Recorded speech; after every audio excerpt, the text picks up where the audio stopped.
Salam, salam outsider, le débrief commence maintenant.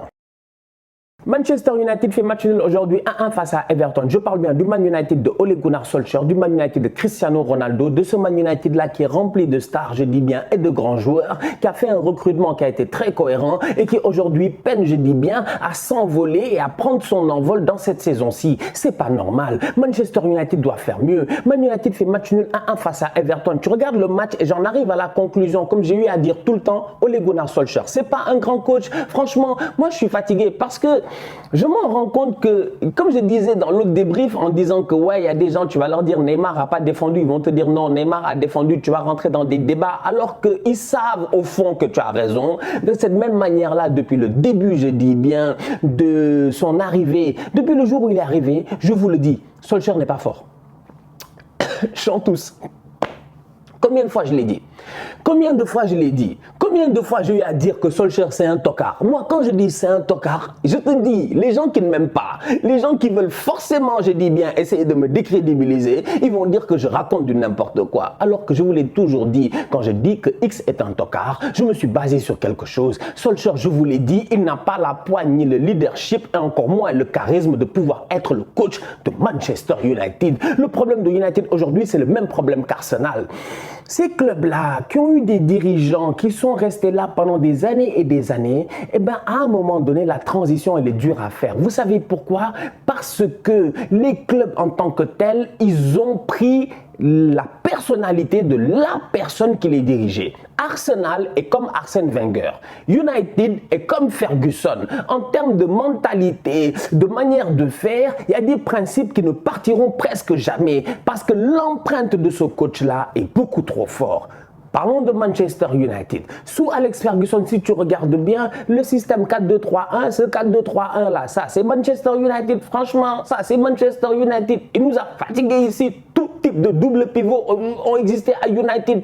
On a vu ici des Michael Carrick, Henderson, on a vu des Roy Keane, Paul Scholes, on a vu des, je ne sais même pas comment il s'appelle l'autre là, même pas Michael, Darren Fletcher, et puis tu as tout vu ici. United a toujours été une équipe qui a eu l'habitude de jouer avec deux joueurs box-to-box devant la défense. Des joueurs qui d'habitude sont très bons offensivement, très bons défensivement. Ils sont capables de donner des passes, de casser des lignes, mais au-delà de ça, ils sont capables de frapper de loin. Manchester United, l'évolution est en fait, tu te rends compte qu'aujourd'hui, que United continue à pousser sur le même principe. United veut jouer avec deux doubles pivots. Mais aujourd'hui, les deux doubles pivots de United là, quand je vois le match face à Everton, je regarde les matchs depuis le début de la saison, je me dis aujourd'hui, Ole Gunnar Solskjaer n'est pas fort parce que tactiquement, s'il est fort, il va pouvoir utiliser Van de Beek. À un moment donné, on t'a donné un joueur, il est là, il est posé, mais tu ne l'utilises pas et tu blâmes le joueur en disant que le joueur n'a pas l'intensité. C'est parce que toi, tu n'es pas capable de mettre en place un système tactique pour adapter ce joueur-là. Ça veut dire à un moment donné que toi aussi, tu es un tocard. Je suis désolé, Solskjaer n'est pas fort. Si Solskjaer était fort, aujourd'hui, Manchester United serait une équipe qui jouerait en 4-3-3 ou en 4-3-1-2 ou en 4-3-2-1. Je m'en fous, mais United jouerait avec trois joueurs au milieu de terrain. Pourquoi? Parce que United n'a plus les Paul Scholes, les Darren Fletcher, les Michael Carrick et les Roy Keane de ce monde-là. Aujourd'hui, ils ont Fred. Ils ont Fred. Fred, c'est le petit boy de Leicester Gray là qui est venu, qui a poussé Fred. 2 fois Fred est tombé. Ils ont Fred. Donc tu es obligé de gérer. Maintenant, si tu as Fred, mais pourquoi tu joues deux doubles pivots? Vous savez, moi je réfléchis après, je réfléchis. Parce que même moi j'étais d'accord sur les deux doubles pivots. Mais après je réfléchis, je me dis, mais pourquoi tu joues deux doubles pivots? Je ne joue pas deux doubles pivots, je joue à 3 au milieu de terrain. Van de Beek est là, il est en train de cirer le banc, le pauvre Van de Beek. Il a le talent, mais fais-le jouer. Mais Van de Beek aujourd'hui, rappelez-vous à l'Ajax, c'était un milieu à 3. Les anciens savent. C'était qui au milieu de terrain? Lars Schön, l'ancien, plus de 30 ans, excellent, qui a fini au Genoa. Frenkie de Jong, le boy qui était là, qui est capable de jouer défenseur central, milieu défensif, 6-8-10, ce que vous voulez, mais c'était ces deux-là, plus Van de Beek. Van de Beek était le joueur qui se projetait offensivement. Van de Beek était le joueur, je dis bien, qui connectait avec les Tadic en premier. Van de Beek est un joueur de milieu de terrain à 3. C'est pas un joueur d'une intensité de pouvoir jouer double pivot en première ligue. Donc à un moment donné, tu es Ole Gunnar Solskjaer, adapte ton équipe. Adapte ton équipe. Joue à 3 au milieu, lâche les gars devant, pousse. pousser. Mais non, il ne pousse pas. Après, les détracteurs de Ronaldo vont attaquer Ronaldo en disant qu'il ne fait pas des bons matchs et tout. J'ai déjà dit que Cristiano n'a pas besoin de faire beaucoup de grands matchs. Lui est là pour claquer des buts. On s'en fout de ses bons matchs, de ses mauvais matchs. Ça reste Cristiano. Ça ne sert à rien de discuter avec lui parce que le gars, son palmarès juste fait qu'on doit tous la fermer. Mais Cristiano Ronaldo, aujourd'hui, quand même, a besoin d'être soutenu. J'ai l'impression dans ce milieu de terrain-là. Aujourd'hui, tu arrives avec McTominay, Fred. Si tu veux mettre Pogba sur le côté et que Pogba doit avoir un impact sur le côté, ben j'ai l'impression réellement que ça ne se fait pas. Parce qu'à minute où Luke Shaw et Pogba sont pris, tu as quelqu'un qui est passé, tu as 2 joueurs en moins, en sachant que le repli va être compliqué. Si McTominay était un peu monté, tu es mort. Fred, il va se faire bouffer. Tes centraux sont obligés de sortir. Tu es mort. C'est pour ça que je dis, densifie ton milieu.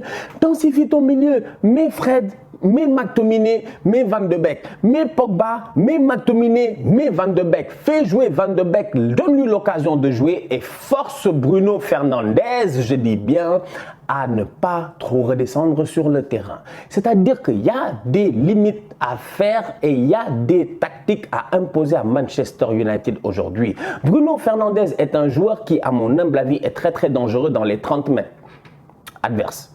Il est très dangereux dans les 30 mètres adverses. Donc Bruno Fernandes aujourd'hui, dans un 4-3-1-2, tu peux jouer avec Greenwood, Cristiano Ronaldo en pointe, en disant à Greenwood d'être mobile, de bouger droite-gauche. Bruno Fernandes, il est derrière, il se gère et tu as 3 milieux de terrain qui vont faire de la rétention. Voilà comment devrait jouer Manchester United aujourd'hui. Et c'est là où je dis qu'à un moment donné, Ole Gunnar Solskjaer, il fait 1-1 face à Everton. Je suis désolé, United a tout ce qu'il faut, mais en termes de football, c'est décevant.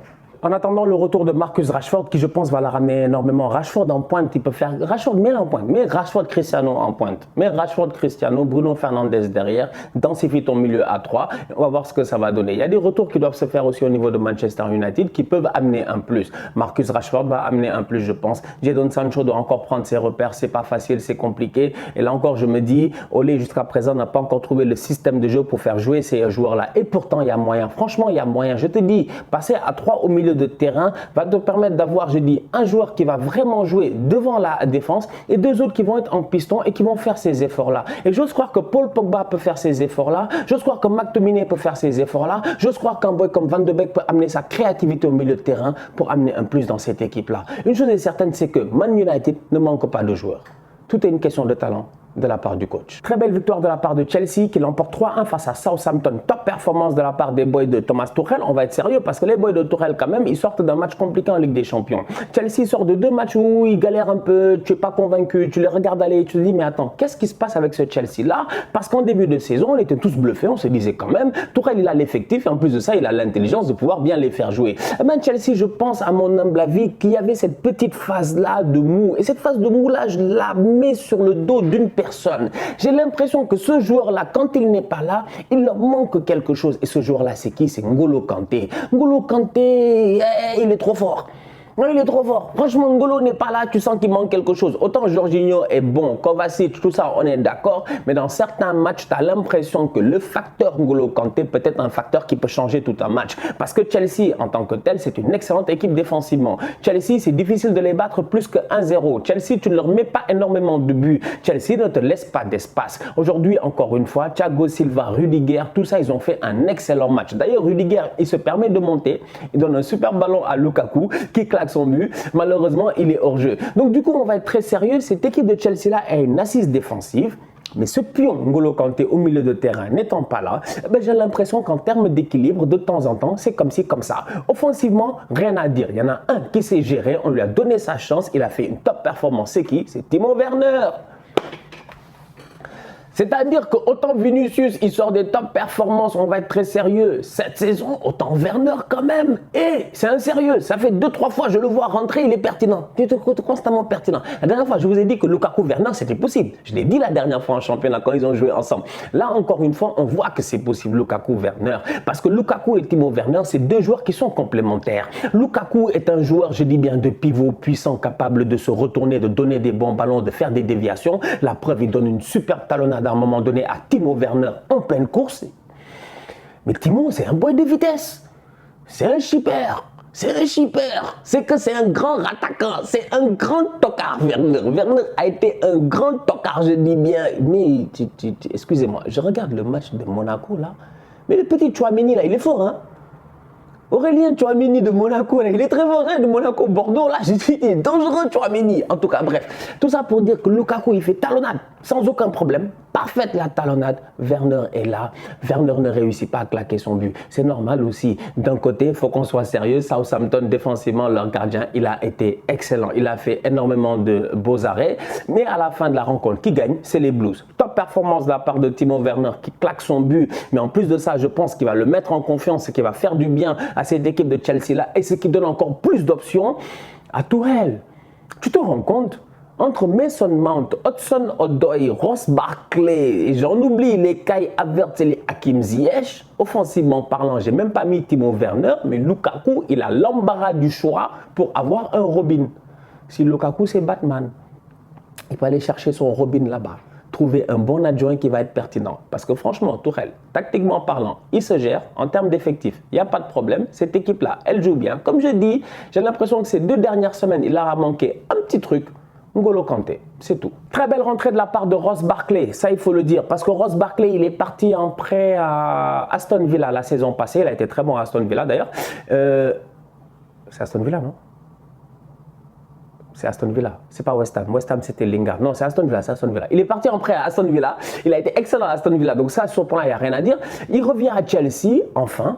Il rentre pour la première fois après avoir joué quelques minutes en Ligue des Champions. Et on va être très sérieux, Ross Barkley aujourd'hui, il déclenche. Il déclenche. Chelsea, le match est compliqué. Chelsea est en train de galérer. C'est peut-être match nul. Et qu'est-ce qui se passe? Une passe de Ross Barkley pour Azpilicueta. Frérot, il a coupé le ballon, il a cassé les lignes aériennement.